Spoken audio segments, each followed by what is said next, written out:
पौराणिक कहानी 100 रुपये। एक दिन एक अमीर आदमी भगवान के दर्शन करने के लिए मंदिर गया, क्योंकि इस अमीर आदमी ने बहुत महंगे जूते पहन रखे थे और यह भी सुन रखा था कि उस मंदिर के बाहर जूते चप्पल अक्सर चोरी हो जाया करते हैं। इसलिए उसका मन नहीं हुआ कि वह ऐसे ही अपने कीमती जूते वहां छोड़कर जाए। जूते पहनकर वह मंदिर में जा नहीं सकता था और उन्हें ऐसे ही छोड़कर वह जाना नहीं चाहता था। वह बड़ी दुविधा में पड़ गया। थोड़ी देर सोचने के बाद उसे अमीर आदमी ने मंदिर के पास बैठे एक भिखारी से बात की। आदमी ने भिखारी को उसके जूते थोड़ी देर के लिए संभालने के लिए दे दिए। भिखारी भी उस बात के लिए राजी हो गया।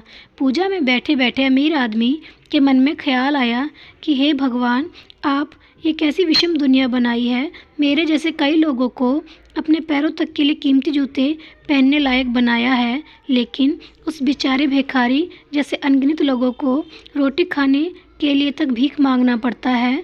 आदमी मन ही मन भगवान से फरियाद करते हुए बोला कि हम सभी को एक समान क्यों नहीं बनाया। आप सभी को एक जैसी सुविधा क्यों नहीं दी। फिर उसने मन ही मन ठाना कि वह वापस जाते समय उस भिखारी को 100 रुपये देकर जाएगा। पूजा खत्म होने के बाद जब अमीर आदमी बाहर आया तो ना तो उसे अपने जूते दिखाई दिए और ना ही भिखारी। उसे लगा कि भिखारी किसी काम से कहीं गया होगा, इसलिए थोड़ी देर से वहाँ खड़े होकर उस भिखारी का इंतज़ार किया। काफ़ी देर तक इंतज़ार करने के बाद भी जब भिखारी वापस नहीं आया तो उस अमीर आदमी ने अपने आप को ठगा हुआ पाया। दुखी मन से अमीर आदमी नंगे पैर ही अपने घर की तरफ चलने लगा। रास्ते में आदमी ने देखा कि एक फुटपाथ पर जूते चप्पल बेचने वाला बैठा है।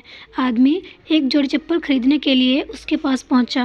वह पहुंचते ही अमीर आदमी की नज़र उसके जूते के दिखने जैसे जूते ही पर पड़ी। अमीर आदमी पहचान गया कि ये उसी के जूते हैं। पूछने पर बेचने वाले ने पहले मना किया, लेकिन बार बार पूछने पर और दबाव देने पर उसने माना कि यह जूते उसे एक भिखारी ने 100 रुपये में बेच कर गया है।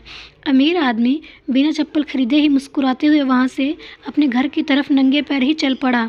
उसे भगवान से की गई अपनी फरियाद का जवाब मिल चुका था। उसे समझ में आ गया था कि जब तक लोगों के कर्म एक जैसे नहीं होते तब तक उन्हें एक समान नहीं हो सकते। भगवान ने उस भिखारी के तकदीर में 100 रुपये लिखे ही थे, लेकिन कैसे कर्म करके उन्हें लेना है या उसे भिखारी के हाथ में था। वह चोरी ना भी करता तब भी उसे 100 रुपये मिलने